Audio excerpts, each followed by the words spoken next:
Hello everybody and welcome back to Ant Holleufer.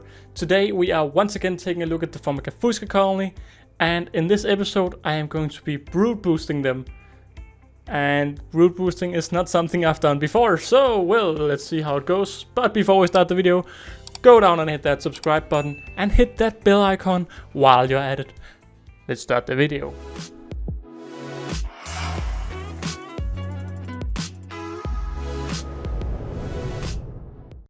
So this is the current Formica Fusca setup, and as some of you can see, it is quite a lot more than just a test tube setup.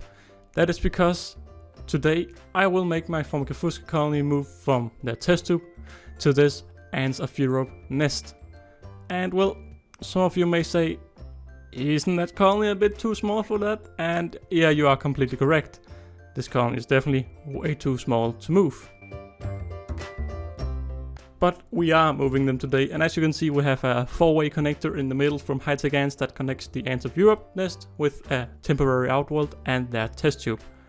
And talking about the test tube, this is inside the test tube. And yeah, once again I'd say this colony is a bit too small to be moved. But the thing is, I wasn't planning on moving this colony this week. I wasn't planning on making a Formica Fusca video this week. I was planning on making a video on this girl. This is a Lasius fuliginosus queen. She's a parasitic queen, meaning that she'll have to get some host brood. And I did give her some host brood and some host workers. And it all worked fine for a few days. Until she just died. And that's the end of the story. She just died.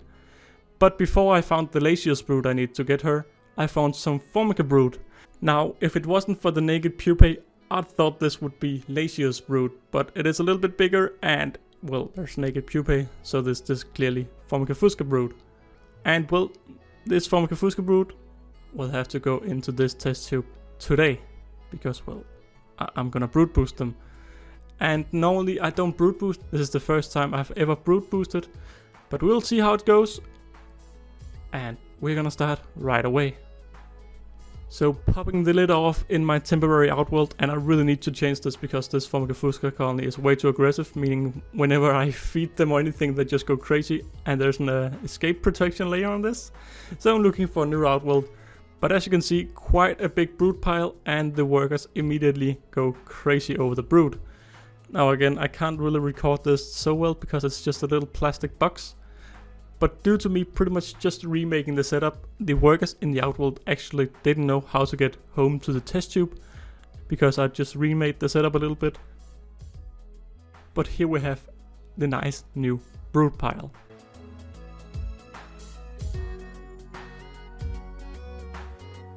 Only a few minutes later, the workers had started carrying all of the brood over to the liquid feeder tower with the sunburst, and I don't know why they thought this would be the good place to take it, but since they didn't know how to get home, they decided to take all of the brood over to the liquid feeder. But the good thing is, right in the middle you actually see a worker that just came from the test tube, meaning now they know how they have been hooked up. And now they can start taking the brood home to that test tube. And taking it home to the test tube, they did. This is now inside the test tube, and as you can see, there is quite a lot of pupae. And what surprised me quite a lot was just how quick they were on this. Even though it wasn't their brood, it only took them around 10 minutes to take all of the brood into the test tube. And just a little reminder, this is actually a 4-queen colony. It is quite hard to see in this test tube. To be honest, I don't quite know where all of the queens are. I can see 3 of the queens. But either way, we are going to try to move these girls out of the test tube into a new nest. Because I feel like this test tube, it's alright if we move it out of the test tube, because, well, when all of these girls hatch, we won't have space in this test tube. So I've moved this colony once before with just making light on them and putting darkness on the new nest. So that was what I was gonna do, put some dark on the new nest and just let these girls stay in the light.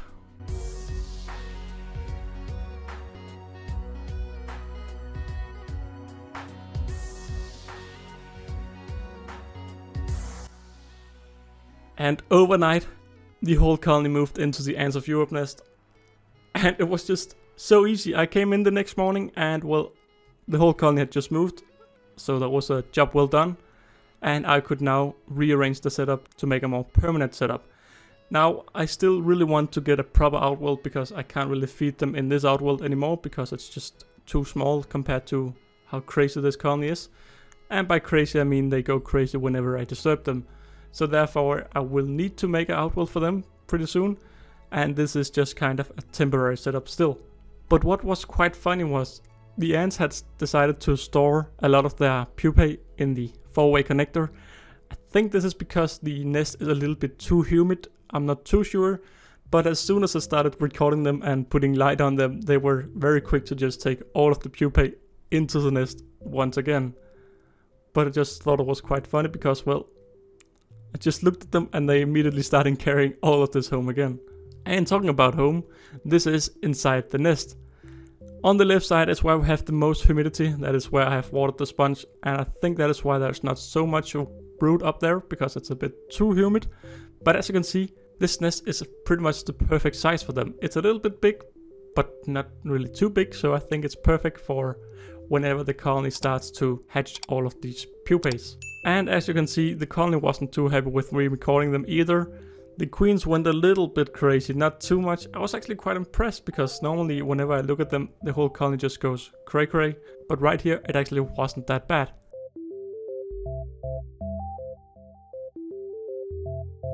I was really happy to see that we had a newly hatched worker. Now, I don't know if this was one of the few pupae from my own colony or if this was one of the brood boosted workers, but let's hope it was one of the brood boosted workers because, well, then it's a good sign. I have heard of colonies getting brood boosters just to kill off all the new brood if it wasn't the exact same species.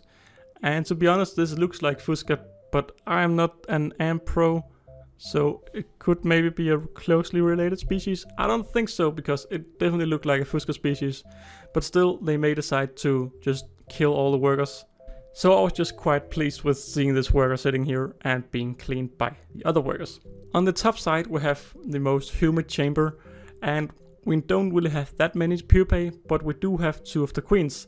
This is also where I've seen the queens hide the most, or not hide but stay the most, which makes sense because queens often like to stay where it is the most humid.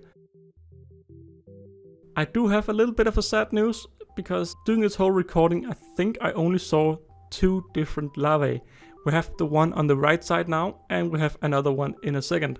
And I don't think I saw any eggs. Now I'm not gonna say say if you see any eggs, because in the Mimicaruba episode I clearly didn't see a patch of eggs. But if you do see any eggs, please let me know, because this time I actually don't think there's any eggs. But you can see in the middle of the screen we have a worker carrying a small larvae as well. So maybe they have been eaten when they moved, maybe they didn't have any before. I wasn't really sure if they had any eggs before. So yeah, it's a little bit sad, but hopefully this brood boosting helps the confidence of the colony, and one of the 4 queens may start to produce a few more eggs, because right now there's not too much to see. But if we look at the entrance of the nest, we can see a little bit of trophallaxis going on. This is when 2 workers share food from one ant to another, and as you can see, generally most of the colony's gaster, their bottom, is filled up, which is a good sign. That means they have been fed the correct amount, and most of them have a pretty filled gaster, which is just perfect for me as an ant keeper, because then I know I am doing something correct, even though I can't necessarily see all the eggs. Also, if you have any tips on why Fuscas are not laying so many eggs, please leave it in the comments down below. I'm not sure if it's like a Campanodus species where Campanodus they lay a batch of eggs, then stop, lay a batch of eggs, and then stop. As far as I know, I don't think it's the same with Fuscas, but please let me know what you have done to your colony to make them start producing more eggs. And yeah, Holleuffers, that has been it for this video. Even to this day, every time I just check on them, they go completely crazy. When I walk past them, they go completely crazy. It's just a really paranoid colony, and that's also why I'm afraid that they eat the eggs. Or, I don't know. I don't see much brood in there, except for the brood boosting I just did. But let me know what you think of the colony. Do you think they are in a good place? Do you think they have problems? Or is it completely normal for Formica Fusca not to lay that many eggs? I don't know, but maybe some of you know. But else, Holleuffers, that has been it for this video. So don't forget to like and subscribe, and I will see all of you in another video. Bye!